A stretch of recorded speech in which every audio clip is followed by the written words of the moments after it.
got approved for $5,000. I said, for real? They was like, yep, $5,000. Your truck payment would be $1,500 a month. I think it was.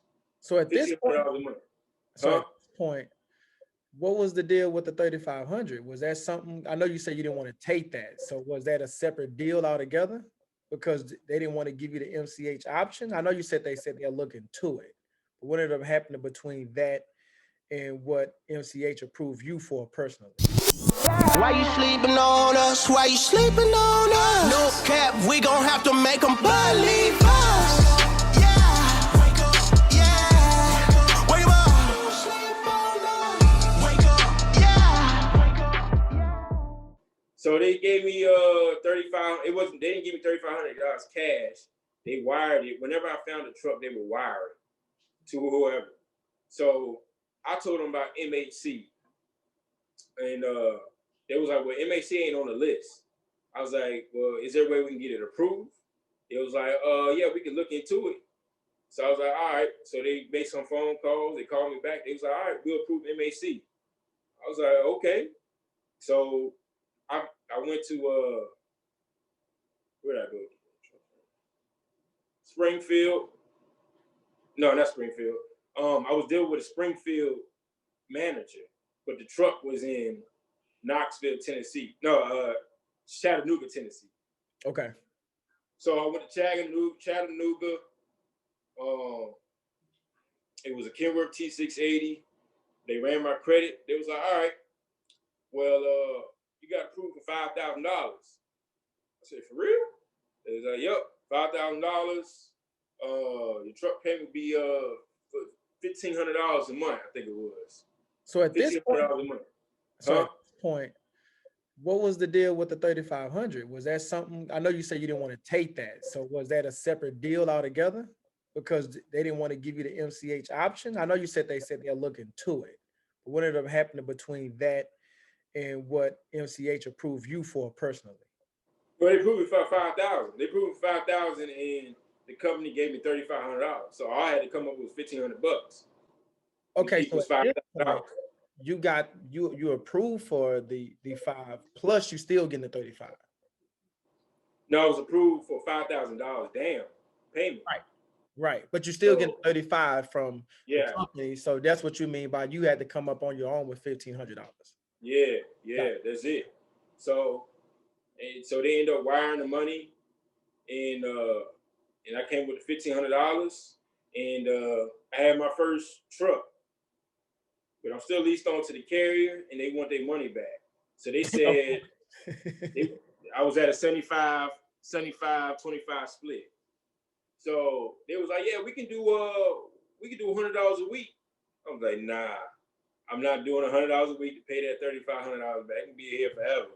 Mm-hmm. I was like, that's the only way I could leave Metallock is pay that $3,500 back. So what I ended up doing was I ended up teaming with my boy.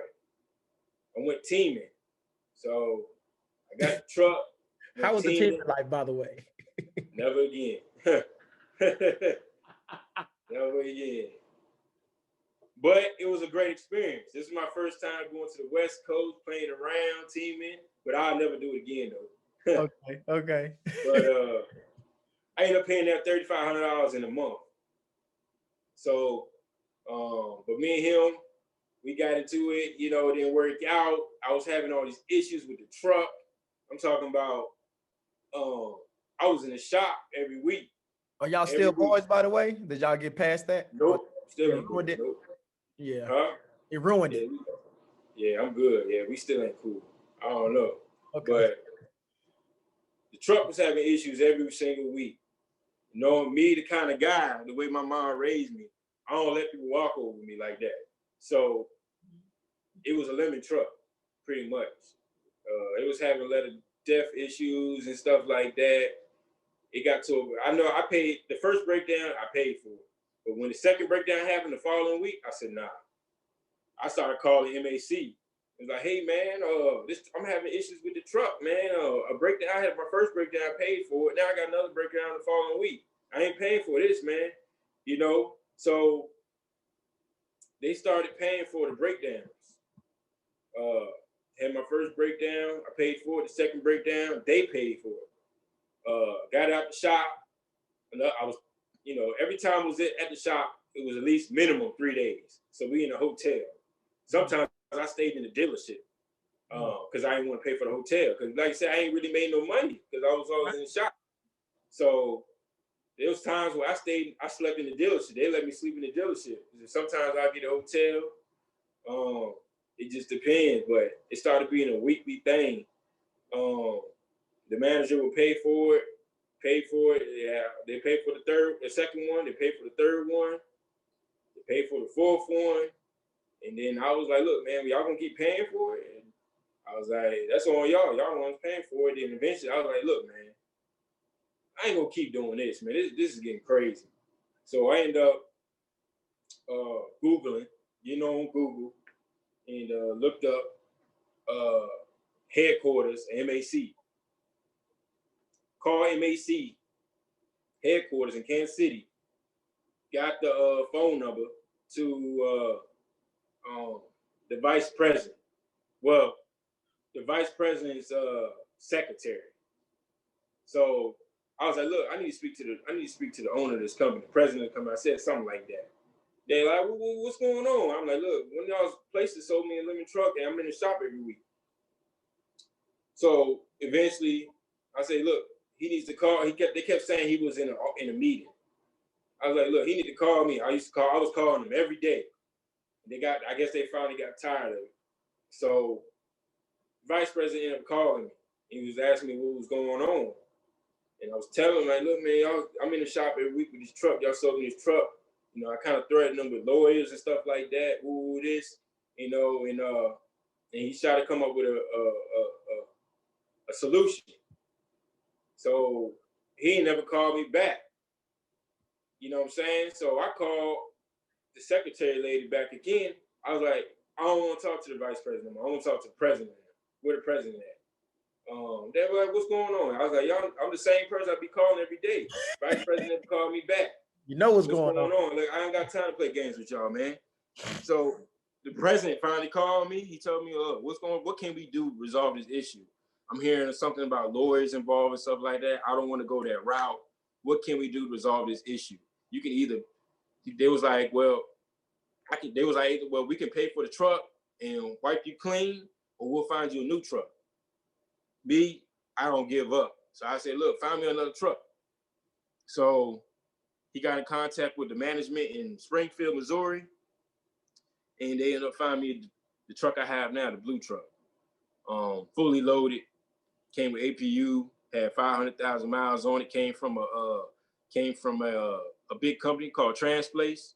They got a lot of trucks over there in Springfield, and they got that truck for me. But in the meantime, it took like a whole month for me to get that truck. That truck was in Springfield. At the time, I was in Atlanta. So you moved to Atlanta at this point? Huh? You had moved to Atlanta? No. I was in Atlanta. What I was doing. That's where the truck was. Broke down at the white truck. Okay. So that's who had the truck. That's where they told me to leave the truck. So they ended up giving me a day cab free of charge. They was like, because they couldn't find no sleepers nowhere. They couldn't get, Penske didn't have no sleepers. Nobody had a sleeper nowhere for me to rent. For the meantime, I couldn't understand it. I was like, all right. The whole time I'm still with Metalot. They don't even know I have a day cab. You know what I'm saying? I was like, yo, give me the day cab. So, I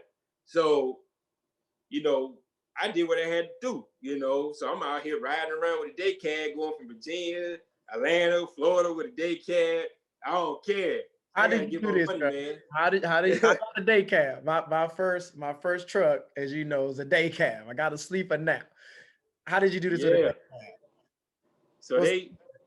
So I had a day cab for a whole month. This the whole month of December. I had a day cab, and mind you, I already paid back the $3,500. Got it out the way, so I was able to leave the company whenever I wanted to. But I didn't have a truck yet. But I knew when I got the truck, I was gonna leave. No, hold up though, bro. Hold up. How did you make these trips to the day cab though? Like you slept? You just took naps? Got a hotel? Yeah, I kind of like, I did it in a way where they wouldn't notice. like I kind of played with the ELD a little bit. Yeah, like, yeah. Not like that. the ELD. I ain't asking you Huh? that. I'm more talking about your rest.